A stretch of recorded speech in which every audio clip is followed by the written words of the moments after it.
know why I kept holding out hope that Hillary was going to be indicted. The mounting evidence seemed impossible to ignore, and I thought that she might have been backed into a corner, but this was probably willful blindness. But my minimal faith in our government and judicial system has now been completely eliminated since the FBI declared that her lack of intent, which is easily disproved, absolves her of this. So for a self-proclaimed feminist, Hillary sure doesn't have a problem playing the dumb woman card. And just with like a common sense analysis, we can all see that she would absolutely be aware of the illegality of something like this. She's a distinguished graduate of Yale Law School, she served on 5 Senate committees, and she was the Secretary of State who would obviously be aware of basic security measures followed by all government employees. If she was not, which seems impossible, she would have been informed by somebody on her giant staff. So why would she do this? It seems like bravado to me to think that this would never have any ramifications, although here we are. Yet I know that she was not ignorant to the consequences. So the obvious assertion here is that she was sending messages that she did not want to be government property, which are subject to Freedom of Information requests. All government communication is their property in perpetuity for all government officials, and everyone knows this. If she had a server that was not subject to government regulations, she knew that if she faced any legal consequences, she could hand her server to her lawyers, which had mixed private and government messages on them. Attorneys aren't gonna read all of them. They would just keyword search, and she knew this. So the FBI said yesterday, the lawyers doing the sorting for Secretary Clinton in 2014 did not individually read the content of all of her emails, as we did for those available to us. Instead, they relied on header information and used search terms to try to find all work-related emails among the reportedly more than 60,000 total emails remaining on Secretary Clinton's personal system in 2014. So Clinton and her lawyers handed over to the State Department 30,000 emails that they said were business-related. And they said that the personal emails were deleted. Comey said that in this process it is, quote, likely that there are other work-related emails that they did not produce that are now gone because they deleted all the emails they did not return to the state and the lawyers cleaned their devices. The FBI obviously could not recover these.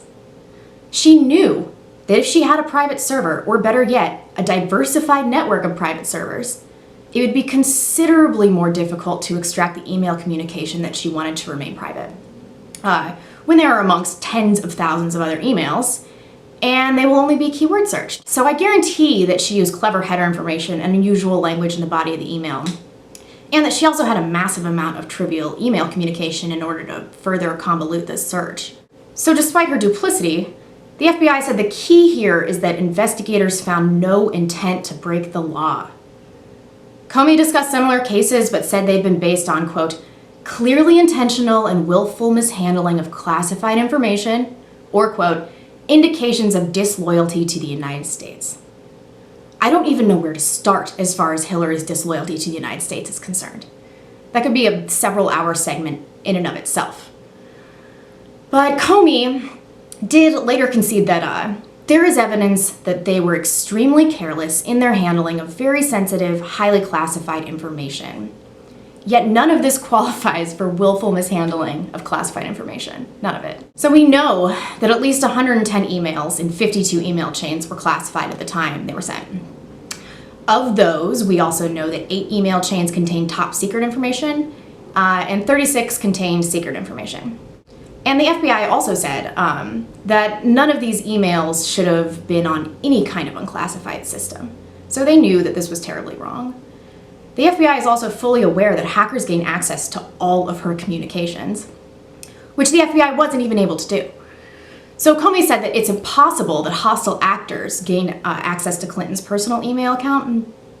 She also used her personal email extensively while outside of the United States, including sending and receiving work-related emails in territory of sophisticated adversaries.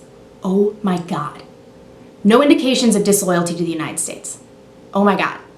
He also said that while no direct evidence was found that Clinton's email was hacked, which is nonsense, they are aware that other people that she corresponded with during the time frame in question were hacked, and that everybody knew that she was using a private email system. So they did know that she was hacked. They're just lying to us.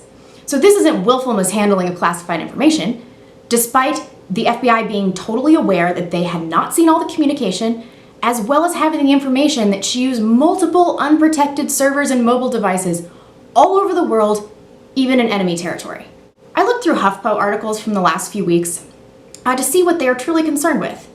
If you don't give a shit about national security, what is so important? Seriously, what are you talking about? What? There were articles about creating a new logo for gender-neutral bathrooms. There was a political cartoon depicting Trump as Hitler. There was a slideshow about Trump's hair through the ages. There was also an article about the racial wage gap, that's fucking nonsense, as well as a link to an article about how a former employee knows that Trump is anti-Semitic. Which here's a little taste of that I just have to read. But deny or play dumb as you might, when I tweeted out my response, my worst fears were realized. His message, whether purposeful or inadvertent, was met with cheers by those to whom the star's message was certainly clear. Mr. Trump's tweet was seen as a winking promise to this nation's worst and most hateful individuals. They're talking about the tweet with the Star of David on it, which it was just a sheriff's badge. So the left is not just willing, but exceedingly enthusiastic about characterizing Trump based on thoughtless tweets, and then faulting him for all subsequent reactions because of the implication of what he did. In the meantime, they're up the ass of a candidate that allowed our most sensitive and top secret information to be literally delivered into the hands of our enemies. Are you kidding me? Are you fucking kidding me? Hillary cannot be president. It will be the last nail in the coffin for the West. And it's our responsibility to make sure that this doesn't happen. So I'll leave you with this. It is hidden camera footage from 2000, where Hillary admits that she is aware that government email is subject to investigation, and she says she stopped using it. A few years later, she realized that she could just put it on a few home servers. I've been investigating all that, why? Right, yeah. But why would I ever want to do email? No, Can you imagine? no.